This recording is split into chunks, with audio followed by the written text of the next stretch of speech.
Hi, I'm Chip McAllister with Coldwell Banker. My wife Kim and I, we believe in the virtues of giving back.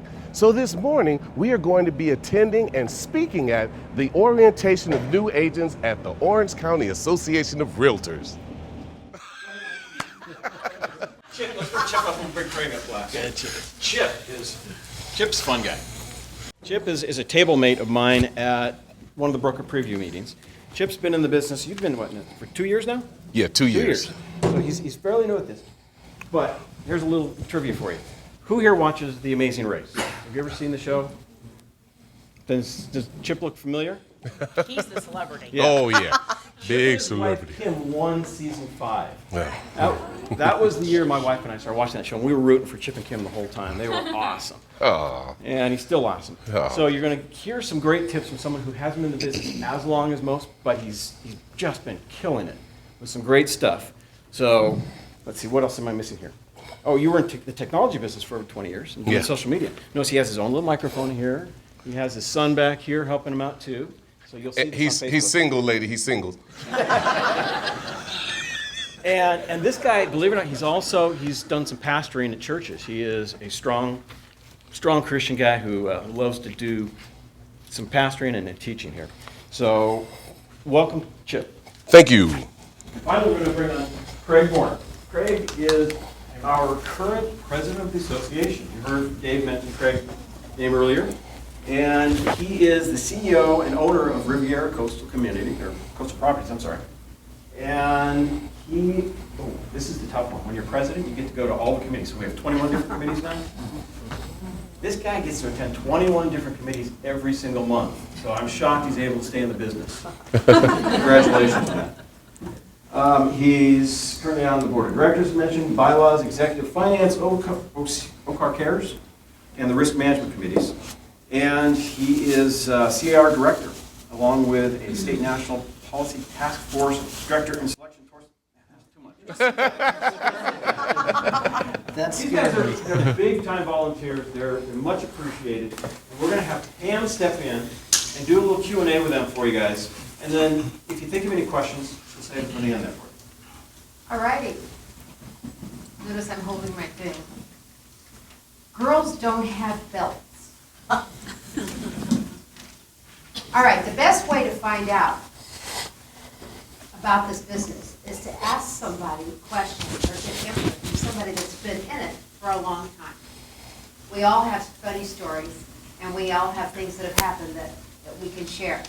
So I'm going to start my questioning with Debbie. When you first got started in real estate, what was most helpful to you? I would say you're at the place. OCAR. They have training. You could have training every day here. But microphone. I have a loud voice anyway. But anyway, is it on? The training here is amazing. There's classes every day. Do it. And the other thing I would do is preview. Broker preview, obviously. There's one here on Thursdays for Lake Forest, Laguna Hills, and Mission Viejo. And then you've got some in Rancho Santa Margarita. You've got them in Huntington Beach. You've got them in Tustin and Irvine. Go to those, network, and go know your inventory. Go out there and preview. If you got nothing to do today, what am I going to do today? I'm going to go on the MLS and I'm going to look at my neighborhood that I'm targeting and I'm going to go see those homes. Because people are going to stop you and say, how's the market? And you're going to say, oh my gosh, that street on Olive, the house on Olive is for sale for $650. Oh, I didn't know that. So just work it as a job. That's my advice.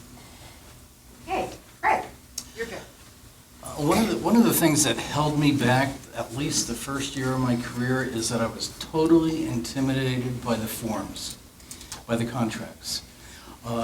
So I would avoid going on listing appointments. And bottom line is, get to know and start off from the beginning. Attend our courses by Gov Hutchinson. He is one of the best. How many of you have taken his course on the RPA? Okay, that's one of the very first things you should do. I take it twice a year, and I've been in this business for longer than I want to admit. So that's one of the things. Get yourself out there, hook up with, identify a top producer in your office, one of the first things I did was I found out who our top producer was in the office where I was working. I took her out to lunch, and I picked her brain. And I gotta tell you, experienced realtors love to share their knowledge. So I started doing open houses for her. I'd run around and do errands for her. I'd help her write up and deliver contracts. And she was a huge help to me. There's so many other areas, but get to know the contracts. Also, get to know, log into all three of our websites, CAR, OCAR, and NAR. It's the best 2 hours that you can invest in your career. And I mean, don't just do a cursory review. Go into OCAR, the first one, and click on every single tab and read everything that's in that tab. Then do the same thing with CAR and NAR. Read all the Q&As, read all the legal briefs, and that, as I said, it's the best 2 hour investment you can make. Maybe you should even spend 3 hours on it. And it'll get you up and running real fast. Okay, Chip. Awesome. Now, of course, they're way more seasoned than am I. So I'm more closely, I am you guys in 2 years. So what I'm going to tell you is this. Take what they said, that's 100%. So I won't go over that again. What I will say is be true to you. Why did you get into this business? Why did you get into this business? And I'm hoping that somewhere on that list is that you want to serve people excellently. You want to serve them excellently. You want to have raving fans. And that is what will make a career that is now formulating for us right now. I tease, especially with my good buddy Scott, over there, Scott White. My wife and I, we're a team. We finally just now feel like real agents. We used to always hear agents like these two talking about how, oh, I'm stressed and this and that. Kim and I would be, I want some stress. I want some stress. But the thing is, you guys, here's what you have to know. There is one way to fail. There is one way. And only one way. What is that? Quit. You have to know that unless you're just blessed beyond compare, things aren't going to happen for you today. Things didn't happen for Kim and I for a whole 2 years. But right now, baby, we have what we've been shooting for. We have a pipeline. I have listings closing. I'm no longer eating top ramen. I'm doing my thing right now, but it's because we put in our 2 years, and we're not going to do anything because we're likable. We have to have stick-to-itiveness, and we have to work hard, and we have to be true to why we got into this business.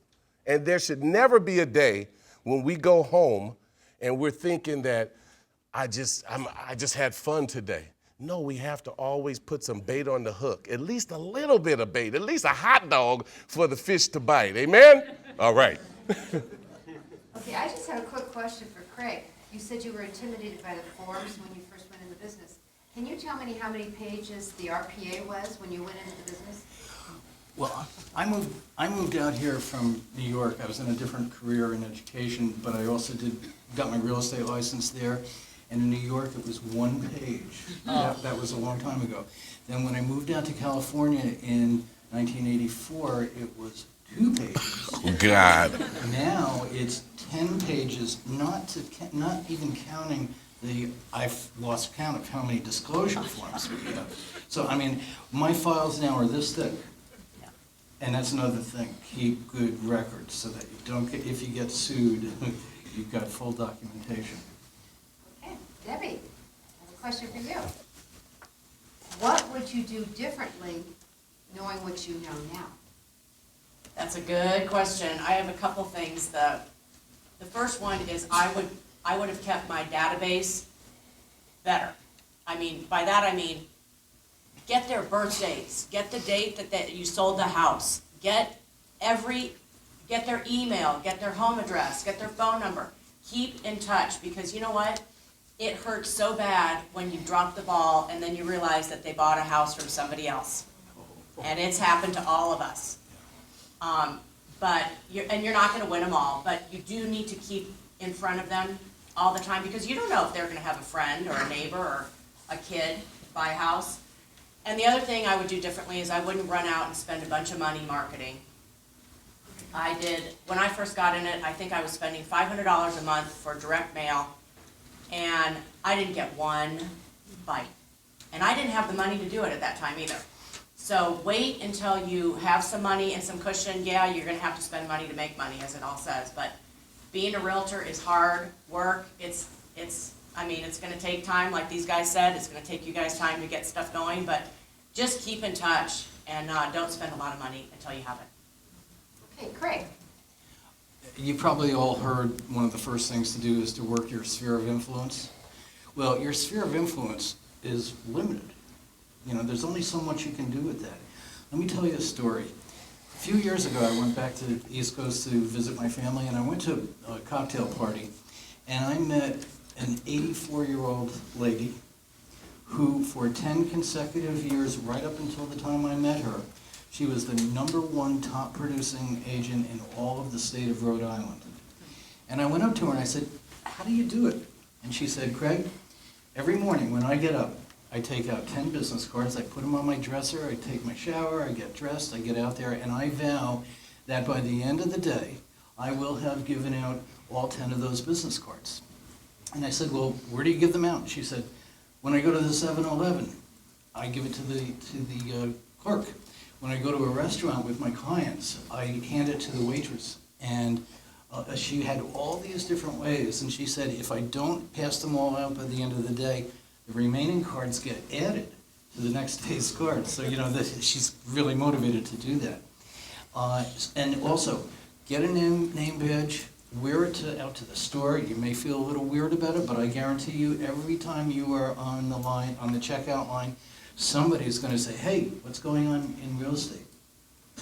So those are just, marketing yourself is one of the most important things to do, understanding that your sphere of influence is limited from the beginning. Thank you. What I would do differently is I would have listened to what they said earlier. The one thing we never want to be is what we call a secret agent. You do not want to be that. That's what will kill you when you find out that one of your best friends from high school just bought a, "Oh, I didn't even know you were an agent." So let me tell you guys something. This is a secret, and I hope nobody's listening outside, but there's this thing called Facebook.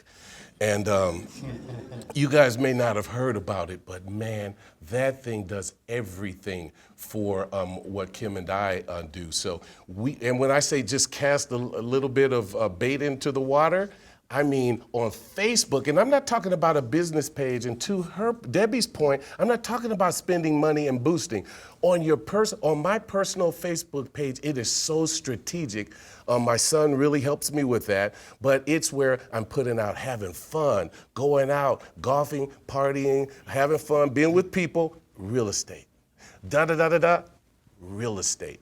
And not real estate where you're doing a commercial, but I'm so excited that I work with this great guy and we really served our clients. Make certain everybody knows. You can even ask Scott. People now come to Kim and I since we're always on there about all the successes. Oh, and speaking of broker previews, we go to broker previews and we go to the #1 agent in in Orange County. It's John Staniland, good buddy of mine. We go to the same health club. I go to his open houses, $10 million homes, and I go around with my camera shooting it, and we're just standing next to each other. So people are coming to me, "Chip, I just have a $500,000 home, and I know you don't work with those homes." I say, "Oh, Bob, I'll do you this favor. I'll work with you." But you just have to make everybody know that you are an agent.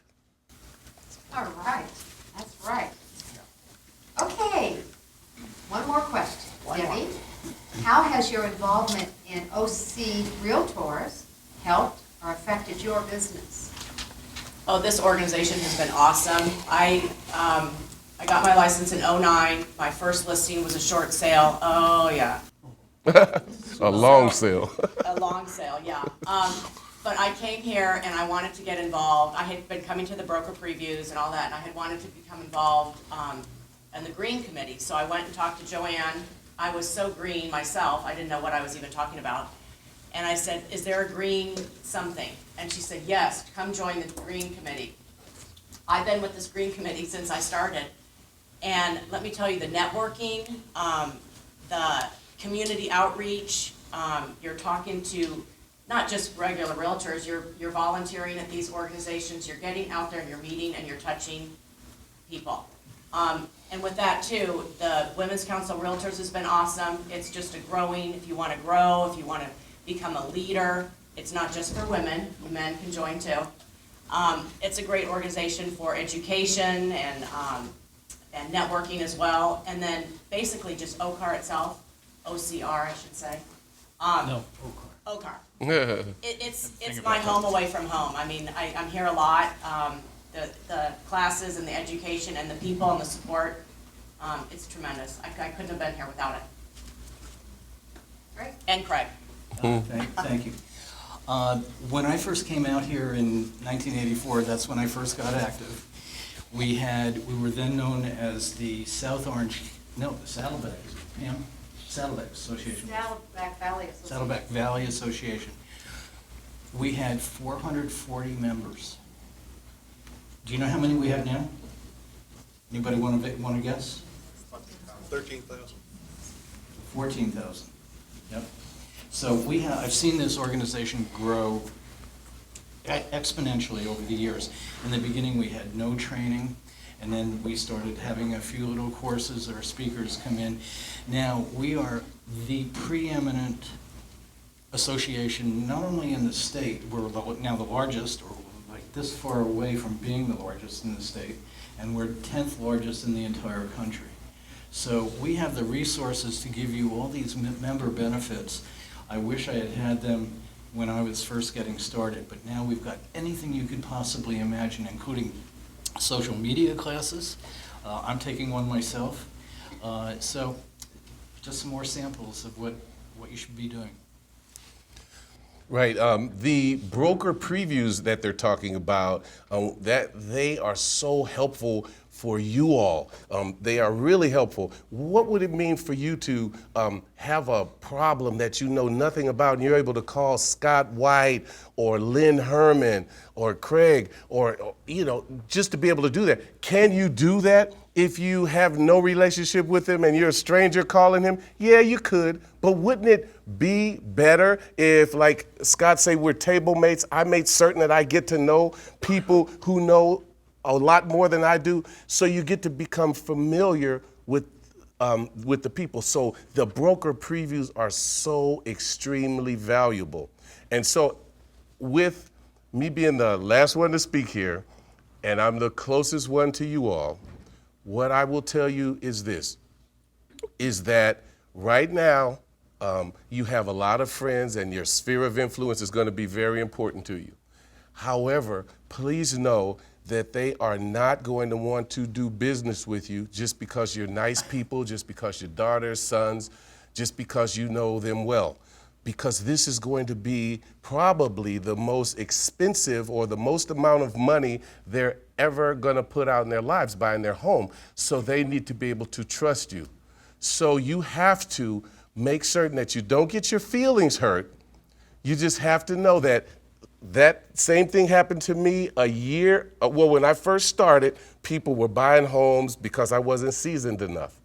But it's coming around now, and I just last week got a listing of a person who happened to buy a home 2 years ago, and then now they're buying with me. You have to stick in the business, and like me and my newest bestest friend said, do not quit because it's not gonna happen overnight. Stick to it and always, always go for raving fans, which means you have exceptional service. All right?